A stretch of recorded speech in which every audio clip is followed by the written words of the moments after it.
fais pas la gueule. Salut, ça va vous?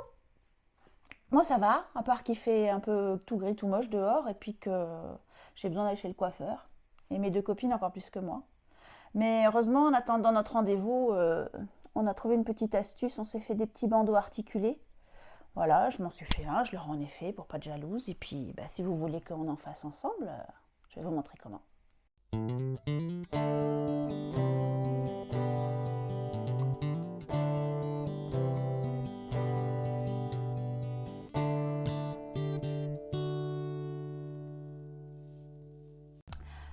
Alors, qu'est-ce qu'il nous faut pour réaliser ce bandeau? Il nous faut du tissu, évidemment. Moi, je voudrais faire un bandeau réversible, comme celui-ci, bicolore.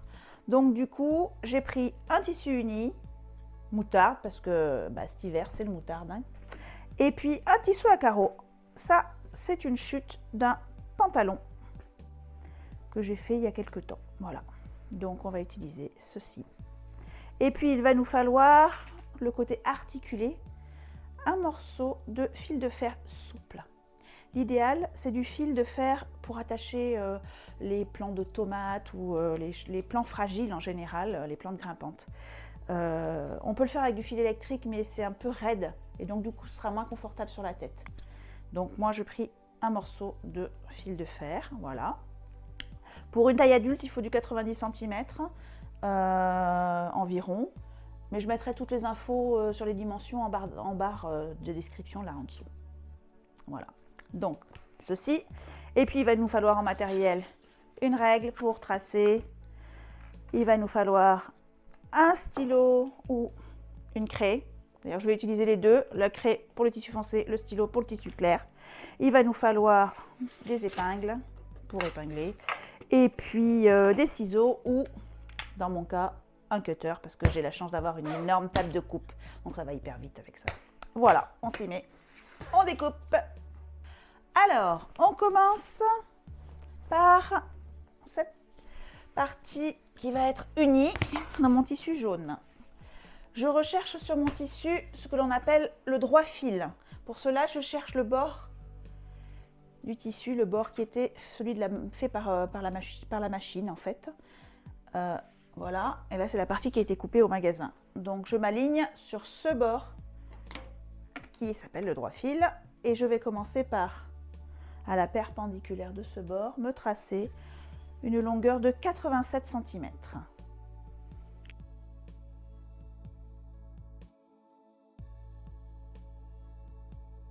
Voilà, et donc je fabrique un rectangle qui va faire 87 cm de long et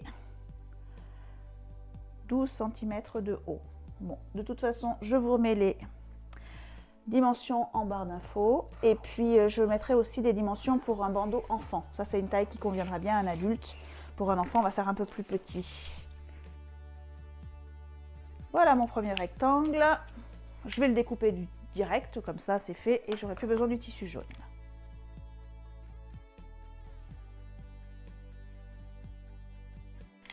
Voilà. Premier élément.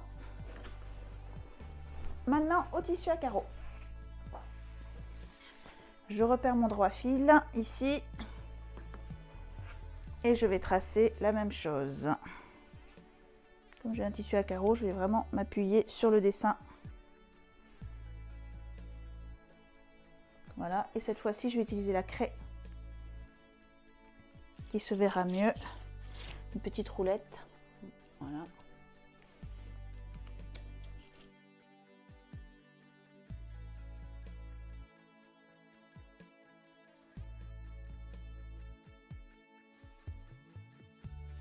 Ok, voilà ce qu'il me faut au niveau du tissu. Donc, 2 rectangles de 87 par 12. Pour le fil de fer, on va le préparer. Voilà, je vais essayer de le mettre à peu près droit.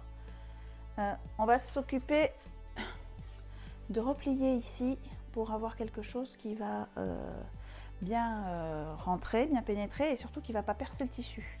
Donc je vérifie combien j'ai de centimètres. Je dis à peu près 90. On veut obtenir un... Oui, j'ai même trop. On veut obtenir quelque chose qui à la fin fait 84 cm une fois que c'est replié. Donc, hop.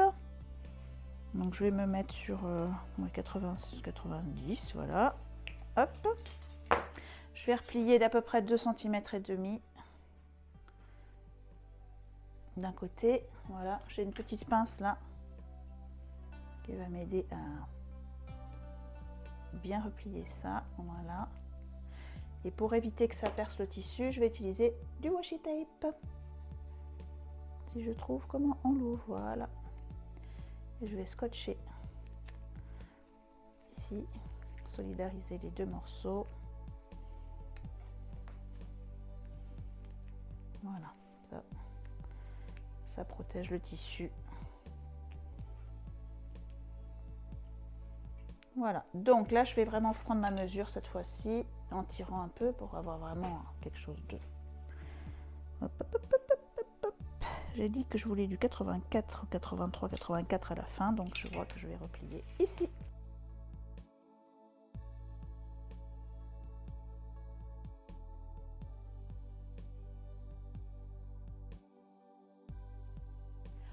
Alors maintenant, on va épingler nos deux pièces. Je vais être assez généreuse dans mes épingles parce qu'il se trouve que j'ai un tissu qui a très peu d'élasticité et un qui en a beaucoup plus. Donc, si je les épingle pas suffisamment, il va y avoir un décalage qui va se former au fur et à mesure de la couture, simplement par la pression du pied presseur qui va s'appliquer sur le tissu du dessous, pardon. Et donc, ça risque de faire une différence de dimension à la fin. Alors on épingle généreusement tout autour. A few moments later. 227 épingles plus tard, nous voilà à la machine. On va lui enlever sa housse, sa très belle housse. D'ailleurs, si vous voulez en faire une comme ça, et ben vous essayez de trouver le tuto qu'on a fait il y a très peu de temps. Il sera peut-être là ou là. Et puis si vous allez par là, ben, vous en profitez pour mettre un pouce bleu et puis par vous abonner. Voire activer la petite cloche, comme ça vous raterez rien des nouvelles aventures de Sewinso et de la cabane à coudre. Allez, au boulot! Alors pour faire la couture, on va positionner notre aiguille d'une façon particulière. Du coup, je vais vous montrer comment on va régler la machine. Alors venez par là. Pour coudre le bandeau, on va utiliser deux marges de couture différentes. Je les ai faites, voilà, j'ai fait un petit schéma. On va d'abord faire une grande couture bord à bord comme ceci à 1,5 cm du bord. Donc on va positionner notre aiguille de façon à être à trouver un repère de 1,5 cm. Pour cela, j'ai pris ma règle, je fais des petits calculs. Moi, sur la brosseur, l'aiguille elle est très à gauche. Quand elle est très à gauche, elle est à 1,2 cm du bord. Moi, je voudrais 1,5, c'est-à-dire que je peux la laisser à gauche et m'aligner ici. Pour d'autres machines, quand on allume la machine, l'aiguille elle est au centre. Donc moi j'ai un point qui, voilà, là j'ai l'aiguille qui est au centre. Donc pour être au centre, pour être à 1,5, je vais aligner moi ici, sur ce repère-là.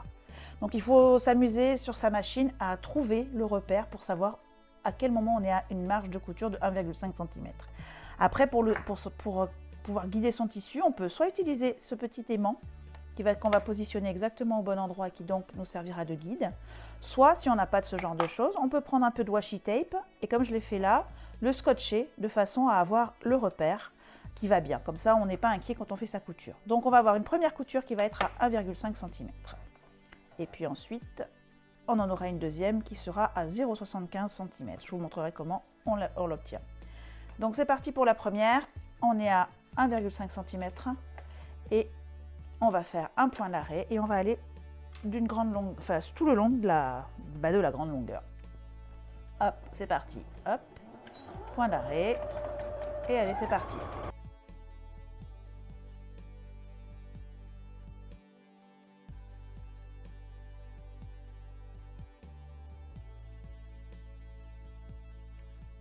Voilà. Maintenant, on va refaire une couture. On va repartir, se repositionner à côté de l'autre et donc on va se positionner à 0,75 cm. Là, c'est facile, c'est simplement le bord du pied presseur. Voilà, quand je suis là, l'aiguille est au milieu, je suis à 0,75 du bord du pied presseur. Donc on va faire notre point d'arrêt, on va faire la même chose parallèle à l'autre. Ici, on va s'arrêter, on va tourner. On va refaire la même, on va continuer et on va faire tout le tour comme ceci. Plus droit que quand je le fais à la main, hein, j'espère. Comme ça, et on va s'arrêter après avoir bien tourné, on laisse un petit espace et on s'arrête bien loin du départ et on fait notre deuxième point d'arrêt. Voilà, ça c'est notre deuxième couture. Let's go! Donc ma première couture, la deuxième, je me place cette fois-ci au bord du pied presseur et c'est reparti.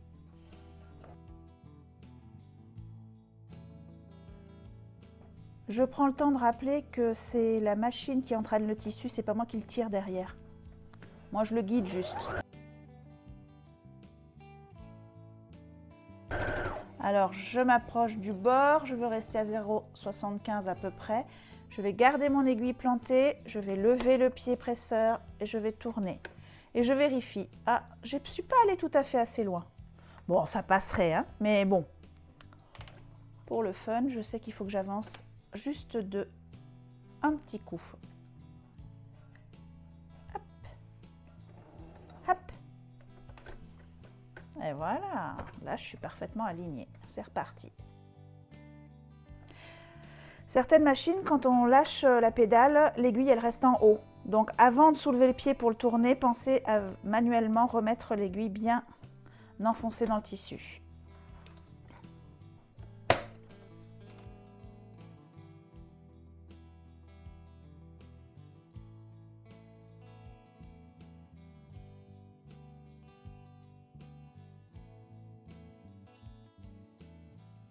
Voilà, j'ai fait mon point d'arrêt.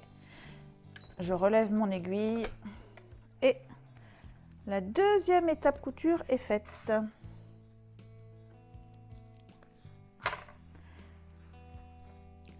Voilà le moment d'insérer notre articulation, la colonne vertébrale du bandeau.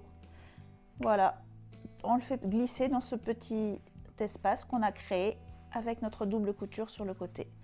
Ça y va tout seul.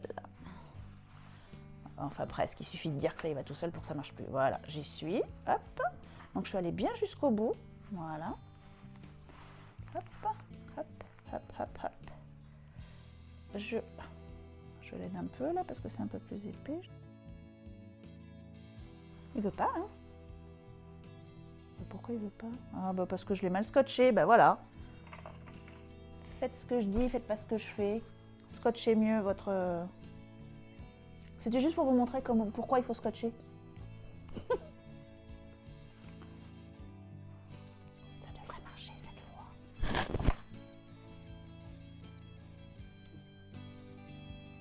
Et ben voilà. Voilà. Alors, je le repousse assez loin du bord. Et je vais donc pouvoir maintenant, troisième couture. Je vais coudre d'ici. Je vais garder quand même un grand écart parce que je vais pouvoir retourner mon travail.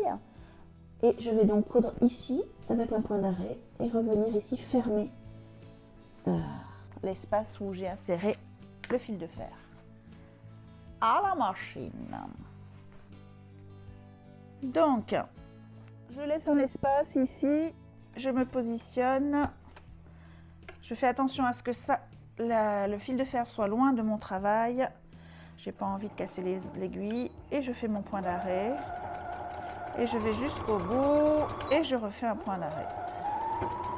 Voilà, le fil de fer est emprisonné et maintenant va venir le moment rigolo où on va retourner sur l'endroit. Pour avoir des belles finitions, je vais avant de retourner repasser les marges de couture comme ça en les remettant vers l'intérieur. Juste un tout petit coup de fer pour les marquer en fait, pour avoir une ligne droite. Et je vais dégarnir les 4 angles. Dégarnir, ça veut dire enlever un peu de tissu, ce qui fait qu'on aura des angles bien droits à la fin.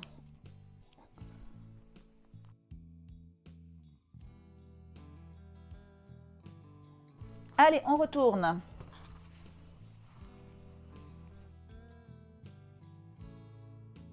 A few moments later. Bon, je vous ai épargné le repassage parce que c'est fastidieux. Le but, c'est d'avoir effectivement 2 rectangles bien propres sur le devant. Et là, maintenant, bah, il y a deux options qui s'offrent à vous et à moi. Soit on se contente de fermer, c'est où? Bah, on ne sait même plus où c'est. De fermer la petite ouverture ici à la main. Voilà, ni vu ni connu, et on a terminé.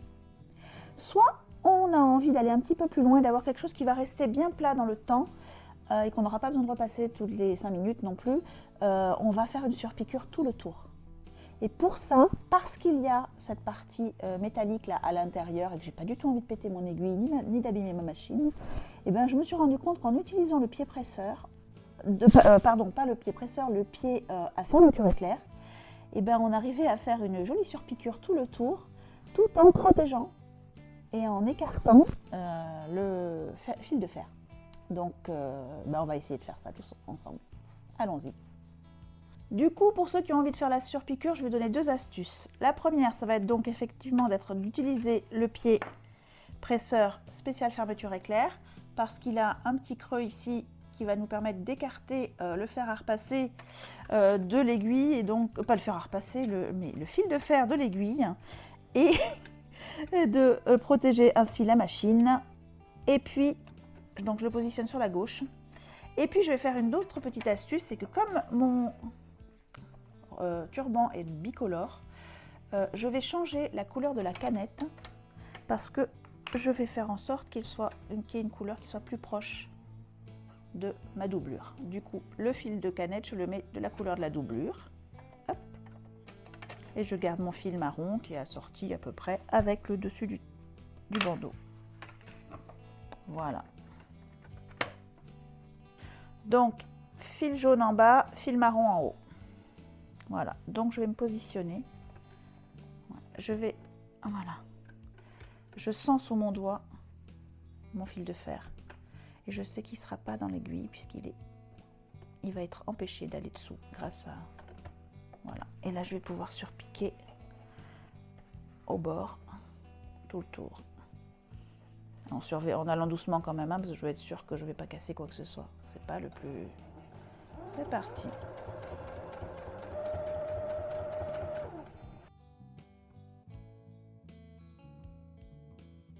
A few moments later. Voilà, plus de jalouse. Bon alors évidemment, ça c'est une façon de les faire. On peut changer la pointe en la coupant plus en biais. On peut, sur ce modèle qui était tout noir, j'avais cousu des galons dorés. Donc c'est encore une autre façon de le faire. Donc vous laissez libre cours à votre imagination. Moi je vous ai juste montré un principe. Donc à partir de ce principe-là, c'est vous les stylistes. Donc vous faites ce que vous avez envie. Allez, à la prochaine!